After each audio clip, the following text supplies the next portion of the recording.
Now, air pollution claims about 7 million lives globally every year. Out of this number, over 1 million of the mortalities are from Africa. Clean cooking technology has been identified as a major solution to this, but how affordable is it for the average African? Well, wife of the Vice President, Samira Baumia, is on a crusade to get global champions of clean cooking to make it affordable so the ordinary African can acquire and eventually improve their quality of life. She has been pushing this at the ongoing UN Climate Change Conference in Glasgow, and she was speaking to Seth Kwame Boateng.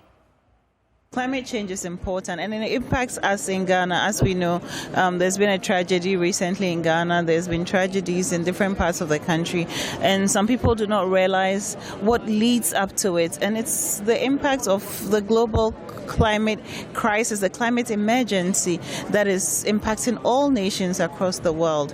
And so it's important that our voices are heard on it.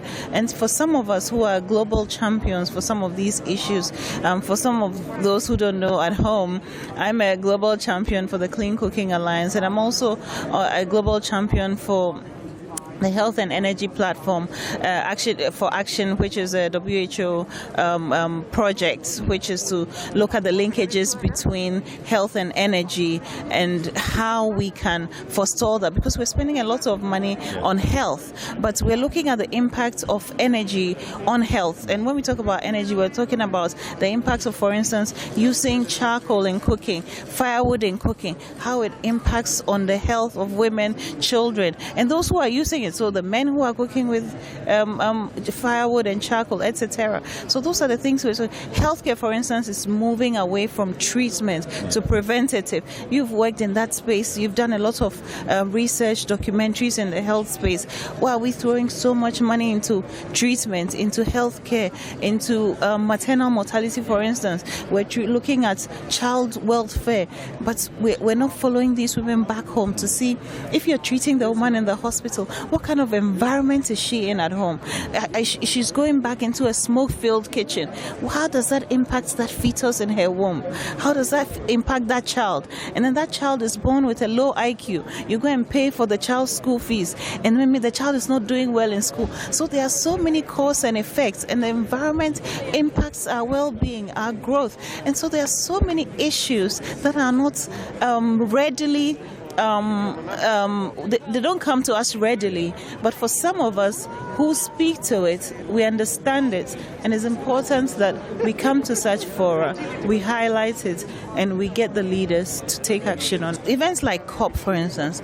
It is to highlight to the leaders. So that is why it's important, for instance, like His Excellency the President came. A lot of global leaders came. It's only an event like COP that can bring together the wealthiest, the most powerful men and women from all over the world to come and to listen to ordinary people, to listen to people in industry, to listen to impacted people, native people, people from all over the world, to say, this is our story, these are our experiences, this is what we're going through, to listen to researchers, to listen to UN bodies, to listen to people who know better, to say, oh, in Ghana, what can we do? That's why we have a pavilion. Yesterday, I had the privilege of visiting the Ghana pavilion, and I heard some of the stories that came with. And a lot of countries also came and have set up their pavilions and are sharing their stories, their impact stories. And these are some of the stories that inspire the change that we will see, hopefully, and that would inspire policy, global policy and national policy, because these conversations has to go into legislation. It has to go into directive, policy initiatives, so that when we're making decisions, we are minded by the impact of our decisions, so that we can do better as a country, as a global entity, as a global community, and take care of each other. Well, it's important that journalists like yourself, respected journalists like yourselves, highlight the issue. That's why I was very excited when I saw you here, because when you speak to it, sometimes when they see people like us who have political colorations, instead of hearing what we're saying, they're looking at us for who we are. But sometimes they should listen to the message that we came here to talk about.